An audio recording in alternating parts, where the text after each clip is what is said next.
on an amazing Sunday afternoon.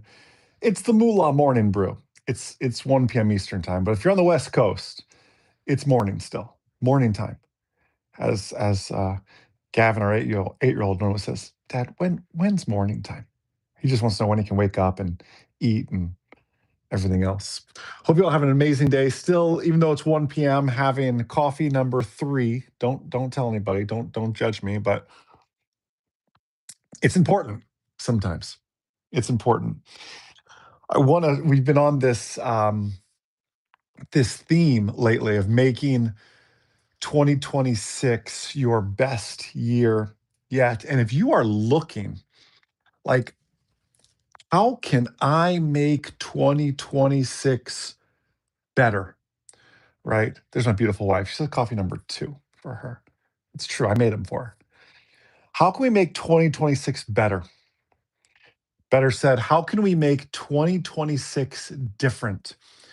Who out there wants to make 2026 a better year? Some of you, and again, I'm always very picky of the words I choose, right? Do I want to make it better? Do I want to make it different? Is it a combination of the two? I would argue I want to make it better.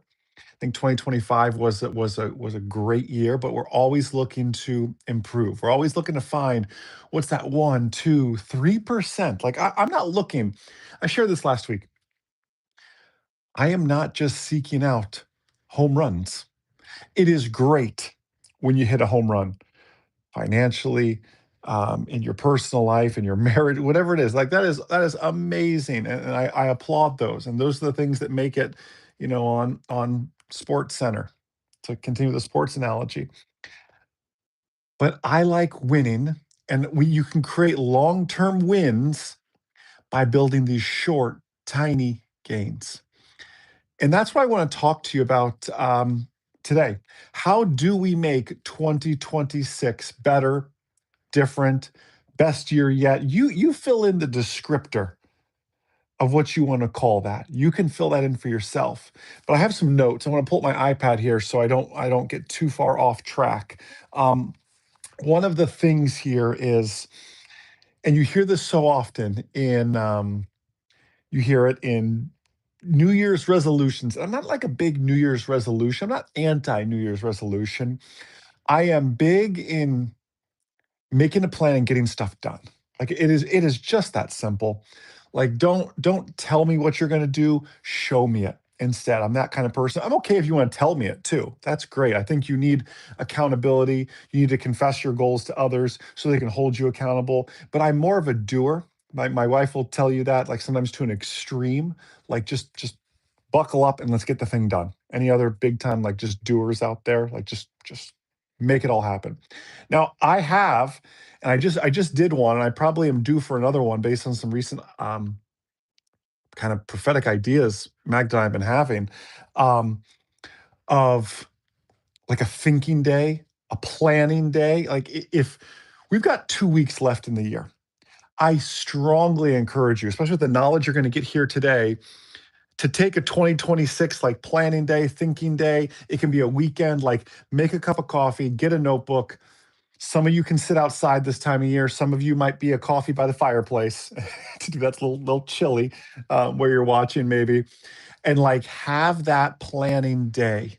Because if you don't have a plan, if you don't set those goals, oh, you're going to hit them because you set nothing. So we need to plan that. We need to make that happen. And again, I'm not anti New Year's resolution. I am anti make a plan and do nothing with it. Right? I want you to plan and then take action on it. And that is because the phrase "I'll start next year" has robbed people. Let me say it again. The phrase "I'll start next year" has robbed people in their finances. It has robbed them in their dreams. In our previous business, I saw more flight training dreams get stolen from people by them saying, I'll pick it up next year. Well, guess what? Next year just never comes, right? You have to start planning for these things. I'll start next year to save. I'll start next year to invest. I'll start next year to set up the IRA. And that is all fine if you really do it. there's little opportunity. Um, time is working against you with this. So here's how I want you to go into your 2026 and your and really your goal setting um, as a whole. I want you to think differently about ownership. And let me explain what I mean. I don't just mean ownership like owning a home, owning your car, these sort of things. I mean having ownership genuinely will change your future for the better. Is the real estate market down a little bit right now? Yeah, it is. Great time to buy. And if you own, hang on. It'll come back around, just like every cyclical thing does. Now, I am not against renting. There was a scene where we had to rent, like we didn't have a choice. There is no shame in renting as long as renting is setting you up for ownership. But there is ownership you can be finding even now in your season of renting. Xander, good to see you. There is a season that even as you're renting, that you can be acquiring ownership in these stocks, in these IRAs, in these different things that can really propel you to success. For those of you that are operating from a place of skepticism about 2026, fear about 2026, let me just kind of squash all of this. And I'm not going to get into exact numbers. I will in the coming weeks. I just need to put a pen and a calculator to some of these numbers. I believe 2026 will be another record year. I believe we'll have another S&P 500 record. I believe we will have a new all-time high for Bitcoin. Current all-time high is 126,000. I believe that will be greatly exceeded. Will it hold at that all-time high? Not like similar to what happened, a rise up to the all-time high to a pullback. That's probably more likely. You want to hear the really crazy thing, and this is not on everyone's radar. If Elon really pulls off a SpaceX 2026 IPO, I believe that will cause an extended bull market. It may be artificial, but the amount of capital, like I was literally in the shower this morning thinking, okay, I wish I owned SpaceX now. I don't. Um, Never even had the opportunity. Elon didn't just call me and say, hey, Jason, I'm doing a private offer. And he didn't, maybe he lost my number. Um, how much capital would I be willing to put into a SpaceX IPO? I would be there. I would be there on ring the bell opening day with a large market order. Like, just don't. I don't even care about the price. Just get me in. How many other people would be like that? All that cash coming into the market. This would cause a bit of a bull market for the next 90 days or so, and there could be a pullback from that. This is the crazy part. Like, let me use crypto as an example.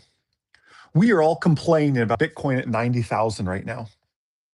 Do you remember, like, the first Bitcoin I ever bought was in the 30,000s, and I thought I was crazy then. And here I am mad that it's at 90. We're just mad that it was at 126 and it pulled back. The same thing would happen with SpaceX, like Tyler said. I'd be there too, Tyler, like with a significant chunk, like let me in. And to hold. Like I believe in Starlink, in space. I believe, honestly, the real crazy thing, Tyler, is Elon's probably going to make an X Corp and bring Tesla, XAI, SpaceX, everything under one banner. That'd be the real thing. But a quick history lesson. In the late 1800s, Charles Schwab, you know the name, he was a real person. Charles Schwab and JP Morgan, these were real humans. They're not just banks that you hear about. Charles Schwab and JP Morgan got together to buy out Andrew Carnegie's Steelworks and created a company called US Steel. It was the largest company of its day. It was the largest offering. It would be like if SpaceX went public today. And when US Steel went public, when JP Morgan made that an offering, there was a bull market That's my dad. There was a bull market that proceeded for about the next 6 months, which then led to a pullback, which caused a panic, and it was the panic of 1892. I don't know the exact dates. It led to about a 20% reduction, which freaked everybody out.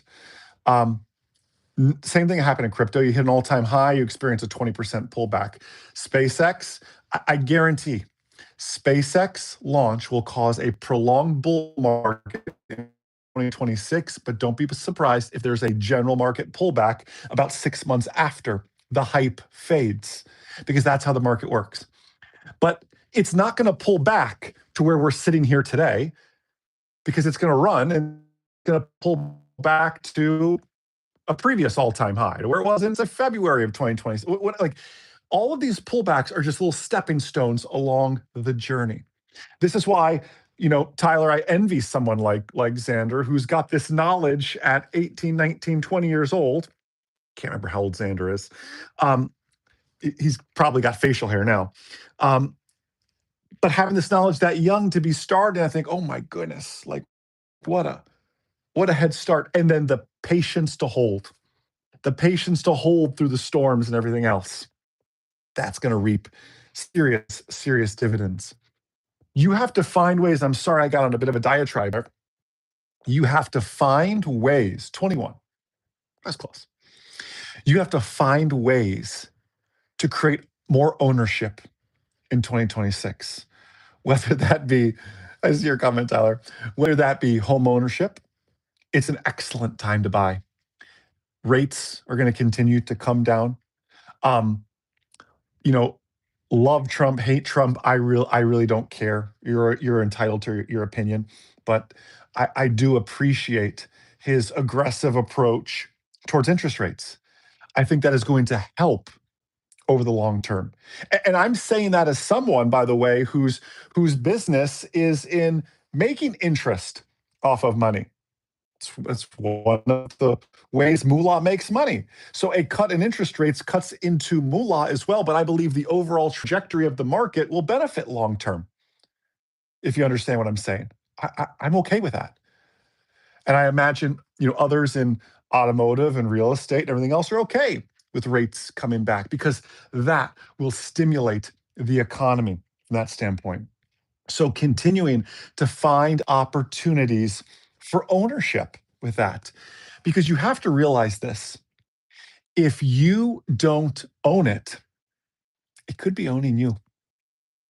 What do I mean by that? Um, Again, I'm not anti renting your home. There's season where you need to rent, but I'm talking like your credit card debt. Um, my wife, I won't give too many details, but my wife ran into a lady who she was just working with, and they were just talking. What are you getting for Christmas and everything else, and she shared. This is what the lady said. Magda said something to the extent of like, "Oh, that's an awfully expensive Christmas." Just kind of just said it out loud. My wife's very bold, and the lady says, "Oh, it's no problem. I just put it on my credit card and I'll deal with it later." I thought, that is the mindset that keeps people poor, to be blunt. If you don't own it, it's likely owning you. I need you thinking about that. We need to be thinking in 2026, how do we set up this financial set it and forget it? That was really, you're going to be very pleased, those of you who are using Moolah in 2026, what's coming. And I'm not saying that as a salesman or anything like that. If you're enjoying Moolah even remotely right now, you're going to be genuinely impressed.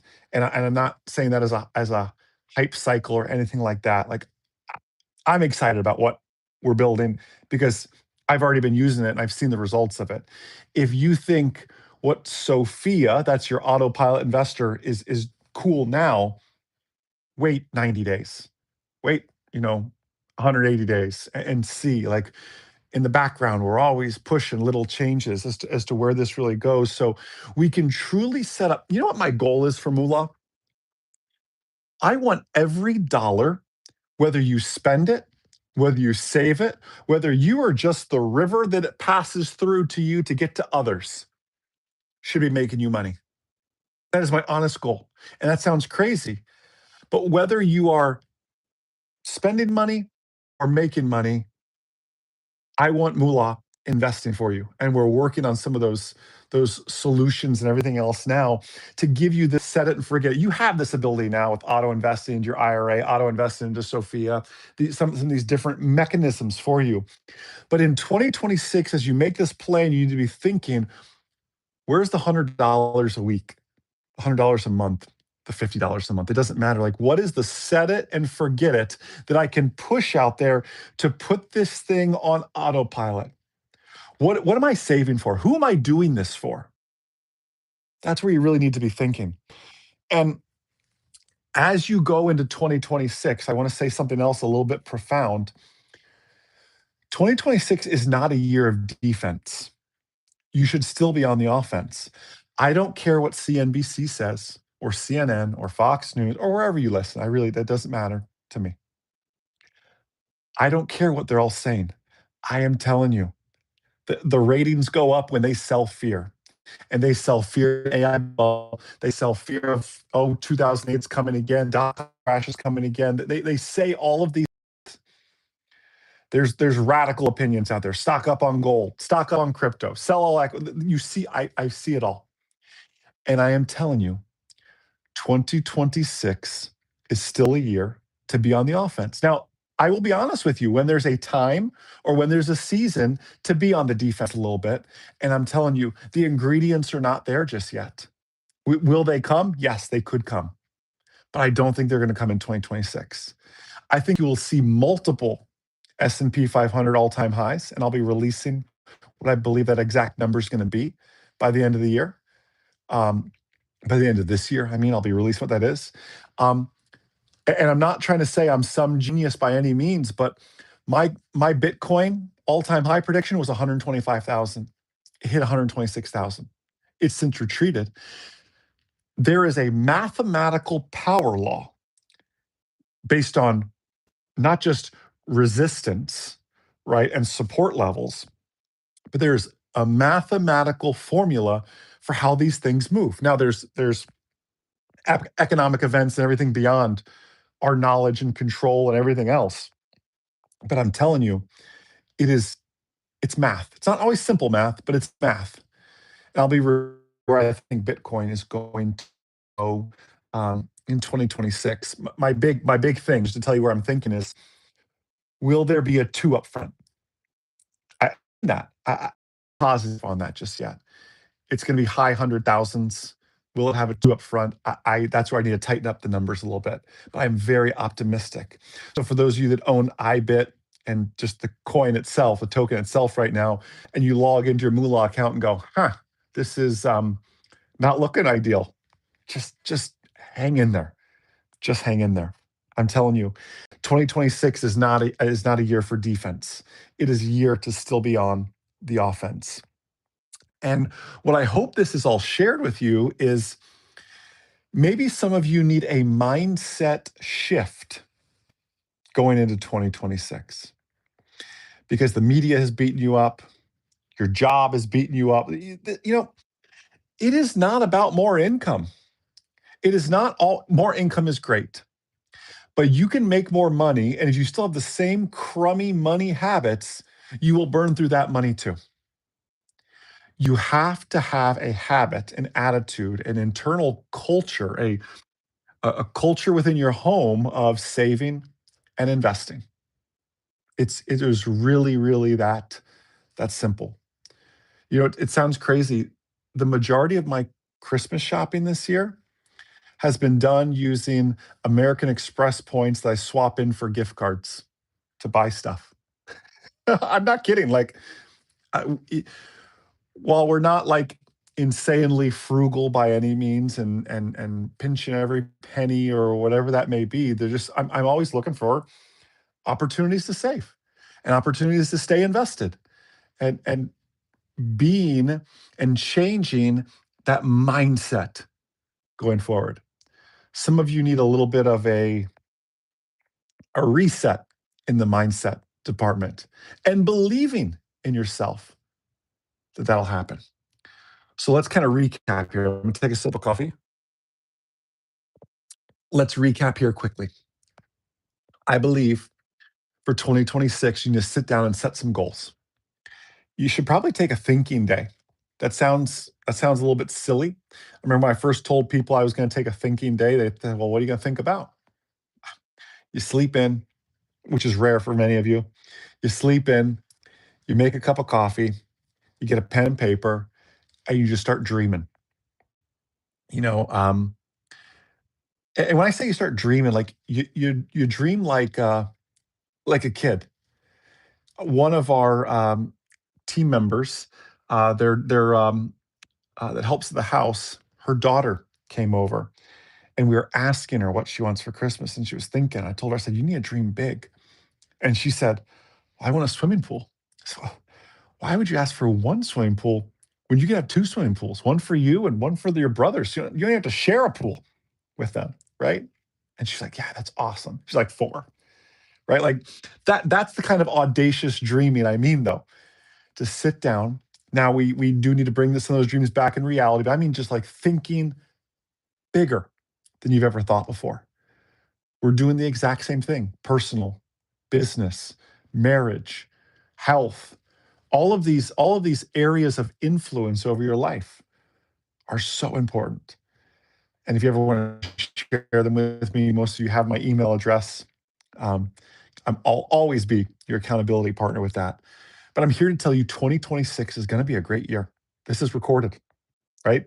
And I'll share with you the exact numbers and the data that I believe is going to back that up. That'll be coming out before the new year, coming out before the new year. So be watching for that video as well. 2026 is a year to be on the offense, not on defense. So start to think, what are the offensive moves you can be making? What is the rental property you've been looking at? Because I guarantee you, the market where you're looking at is probably pretty beat up, and mortgage rates are coming down. Maybe now's the time to look at that. What is the investment you've been waiting for? What is the auto investment? What is the stock you've been? Now is the time to make those moves going into 2026.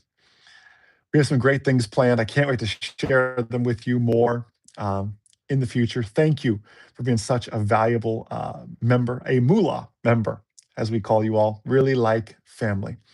If you need anything, please don't hesitate to reach out. Myself, my beautiful wife, Magda, we are here to serve you. The entire Moolah team is here to serve you. Enjoy the rest of your Sunday. Have a blessed, abundant, outstanding rest of your day, everybody. We'll see you. Bye.